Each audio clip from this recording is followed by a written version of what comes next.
December மாதம் 13ஆம் திகதி மாலை 7 மணிக்கு முதல்ல வந்த செய்திகளுடைய சுருக்கத்தை இந்த வீடியோவில் பார்க்க போகிறோம். இந்த அனர்த்தத்தினால பாதிக்கப்பட்ட சேதமடைந்த வீடுகள் தொடர்பான கணக்கெடுப்புகள் எடுக்கப்பட்டு கொண்டிருக்கு. இந்த கணக்கெடுப்பில் இறுதியாக வந்த செய்தியில் 1,08,637 வீடுகள் பகுதி அளவில் சேதமடைந்திருக்கிறது. மிக பெரிய அளவான தொகை. ஏற்கனவே கொஞ்சம் கொஞ்சமாக அதிகரித்து இப்போ லட்சத்தை தாண்டி இருக்கிறது. தொடர்ச்சியாக இன்னும் 2 கிழமைக்குள்ள இது தொடர்பான முழுமையான அறிக்கை சமர்ப்பிக்கப்பட வேண்டும் என சொல்லப்பட்டிருக்கு. பாதிக்கப்பட்ட நிலங்கள், வீடுகள், கட்டிடங்கள், இந்த மாதிரி எல்லாத்தையுமே இப்போ கணக்கெடுக்கிறாங்க. வெளிநாட்டு அமைப்போடு, அதாவது குறிப்பாக உலக வங்கியினுடைய குழுக்களும் சேர்ந்து இந்த கணக்கெடுப்பில் இறங்கியிருக்காங்க. எனவே இது ஒரு உத்தியோகபூர்வமான சர்வதேச தரத்துக்கு அமைவான ஒரு கணக்கெடுப்பாக இருக்கும் அப்படின்னு சொல்லி தான் இதை செய்கிறாங்க. ஒரு இடத்துல எல்லாத்தையும் ஒட்டுமொத்தமாக பார்த்து என்ன நடந்திருக்கு அப்படின்றத கணக்கெடுக்கக்கூடிய வகையில் இந்த நடவடிக்கை இப்பொழுது நடைபெற்று கொண்டிருக்கிறது. இறுதியாக இன்னும் ஒரு முக்கியமான ஒரு அறிவித்தல் வழங்கப்பட்டிருக்கிறது. தேசிய கட்டட ஆராய்ச்சி நிர்வாகம் இந்த அறிவித்தலை விடுத்திருக்காங்க. வரப்போகின்ற 24 மணித்தியாலங்களுக்கு இந்த எச்சரிக்கை இருக்கும் என்று சொல்லப்பட்டிருக்கிறது. மண் சரிவு அபாய எச்சரிக்கை விடுக்கப்பட்ட மாவட்டங்களாக பதுளை, கண்டி, மாத்தளை, நோரெலியா, குருநாகல், கேகாலை, ரத்தினபுரி ஆகிய 7 மாவட்டங்கள். நேற்று 4 மாவட்டங்கள் இருந்தது, இன்றைக்கு 7 மாவட்டங்களாக அதிகரித்திருக்கு. காரணம், இப்பொழுது மத்திய மலைநாட்டினுடைய பல பிரதேசங்களில் தொடர்ச்சியாக பெய்து வர மழை, வடக்கு கிழக்கினுடைய பல பிரதேசங்களில் தொடர்ச்சியாக பெய்து வர மழை காரணமாக மண் சரிவு அபாய எச்சரிக்கை நீடிக்கப்பட்டிருக்கிறது. தொடர்ச்சியாக நாளை மாலை 4 மணி வரைக்கும் இந்த மண் சரிவு அபாய எச்சரிக்கை நீடிக்கப்பட்டிருப்பதாக சொல்லப்பட்டிருக்கு. கவனமா காலநிலையினுடைய மாற்றங்கள், அறிவிக்கப்படுகின்ற தகவல்களில் கவனமாக இருக்கும்படி கேட்டுக்கொள்ளப்பட்டிருக்கு. இந்த விஷயம் ஒரு முக்கியமான தகவலாக இருக்கு. ஜனாதிபதி அன்றகுமார் திசாநாயக்க அவர்கள் இன்று நாளில் புத்தளம் மாவட்ட செயலகத்தில் ஒரு சந்திப்பு அதிகாரிகளோடு நடந்தது. இந்த சந்திப்புல பலதரப்பட்ட விஷயங்களை கண்டிப்பாக ஜனாதிபதி வலியுறுத்தி இருந்தார். ආය අවුරුද්දෙන් අවුරුද්ද මේ ගම් වතුරෙන් මේ ගහගෙන යන පාලමක් හදලා වැඩක් නැහෙනි. ඒතර තමයි හරිද? ඒ නිසා ඒක බලන්න ඕන හරියට. නිකම්ම මේ හරි අපිට ජීප් යන්න පුළුවන් වයඹ කලාපේ සංචාර කර්මාන්තයෙන් විල්පත්තුව වයඹ වුණාට පුත්තලමට ආදායම මදි. ඒ නිසා අපි ආදායම ගන්න ඕන, ලොකු පාලමක් හදන්න ඕන වගේ කතා වැරදිනේ. அப்படி ரட்டக்கட்டிட்டு தரணும். அங்க இருக்கிற அதிகாரிகளுக்கு இந்த பாலம் போடுறதா இருந்தா ஒவ்வொரு மலைக்கும் அல்லது ஒவ்வொரு பாதைகள் போடும்போது ஒவ்வொரு மலைக்கும் புதுசா போடுறதுக்கு இல்லாம நிரந்தரமாக வெள்ளத்துக்கு ஈடுகொடுக்கக்கூடிய அளவிலான பாதைகளை அமையுங்கள். இது மக்களுக்கு, அதோடு மட்டுமா மக்களுடைய இயல்பு வாழ்க்கையை அல்லது பாதைகளை உடனடியாக சீரமையுங்கள். நீர்வளங்கள், மின்சாரம் உள்ளிட்ட பல விஷயங்களை உடனடியாக செய்து முடியுங்கள்.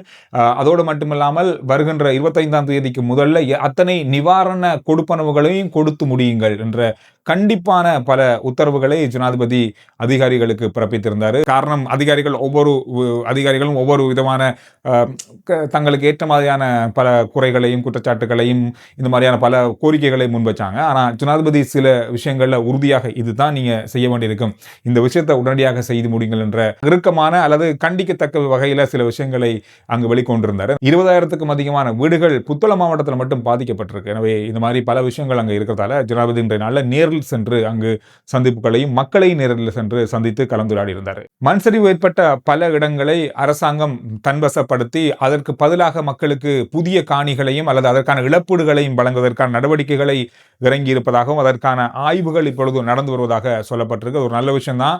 மலையகத்தை பொறுத்தவரையில பல இடங்கள்ல மக்கள் வசிக்க முடியாமல் இருக்கு, வசிக்க இயலாது. இந்த மாதிரியான இடங்களை கண்டறிந்து மண் சரிவு வந்த இடங்கள்ல மீளவும் மக்களை குடியமர்த்தாமல் இந்த மாதிரியான புதிய இடங்களை அவர்களுக்கு வழங்குறது நல்ல ஒரு விஷயம். அதற்கான பேச்சுவார்த்தைகள் நடந்து கொண்டிருக்கிறது. இதோட நாட்டில இன்னொரு கணக்கெடுப்பு வந்திருக்கு. 3ல் 1 பகுதி நிலம் பாவிக்க முடியாமல் போகலாம்.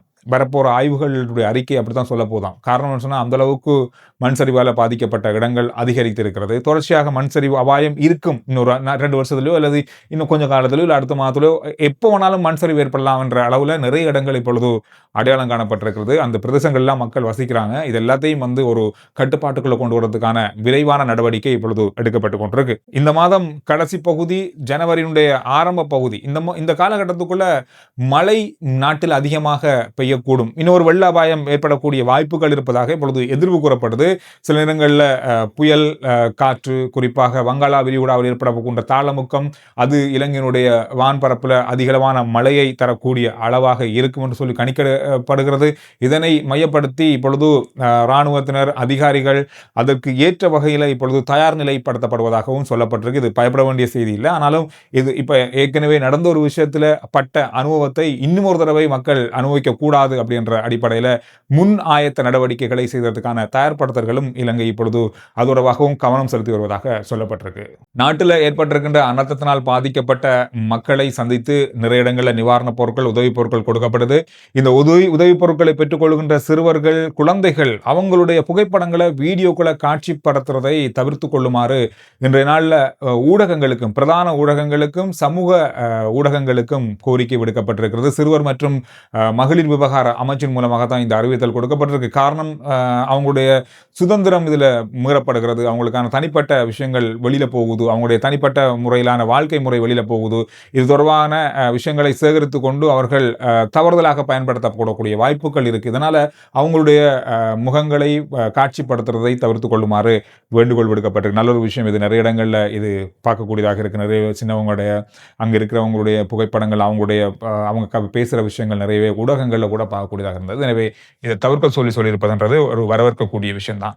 நாட்டில் இப்பொழுது 100% நீர் விநியோகம் இப்பொழுது வளமைக்கு திரும்பி இருப்பதாக சொல்லப்பட்டிருக்கு. இந்த நீர் விநியோகம் வளமைக்கு திரும்பி இருந்தாலும் பல இடங்கள்ல அந்த நீர் மீட்டர்கள் பழுதாக இருக்கு இந்த வெள்ளத்தினால. இதனால அது ஏதாவது அதில் சிக்கல்கள், தனிப்பட்ட முறையில் உங்களுடைய வீடுகளுக்கு நீர் வழங்க முடியாமல் அல்லது தடைப்பட்டிருந்தால் உடனடியாக நீர் வழங்கல் வடிகால் அமைப்பு சபையோட தொடர்பு கொண்டு அதனை உடனடியாக திருத்திக் கொள்ளலாம் அப்படின்றதையும் சொல்லியிருக்காங்க.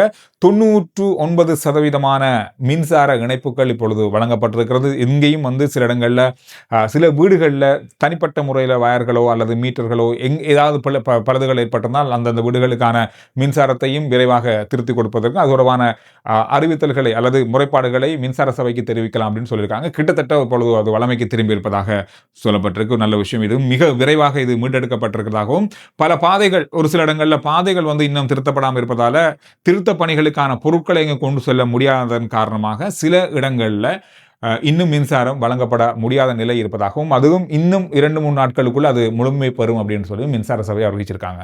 தெல்தனியாவில் ஒழுங்கமைக்கப்பட்ட சமூக வலைத்தளத்தால் ஒன்றுகூடப்பட்ட ஒரு ஒன்றுகூடல் அல்லது பாட்டி இடம்பெற்றிருக்கிறது. இது போதைப் பொருள் சம்பந்தமாக கிடைக்கப்பெற்ற தகவல் அடிப்படையில் போலீசார் அங்கு சென்று அங்கிருந்த இளைஞர்கள், யுவதிகளை கைது செஞ்சிருக்காங்க. 26 சந்தேக நபர்கள் கைது செய்யப்பட்டிருக்காங்க. இதுல 4 பேர் பெண்கள்னு சொல்லப்படுது. எல்லாமே சமூக வலைத்தளம் மூலமாக இணைக்கப்பட்டு ஒன்று கூடப்பட்டவர்கள். இவர்களிடமிருந்து போதைப் பொருட்களும் கைப்பற்றப்பட்டிருக்கிறது.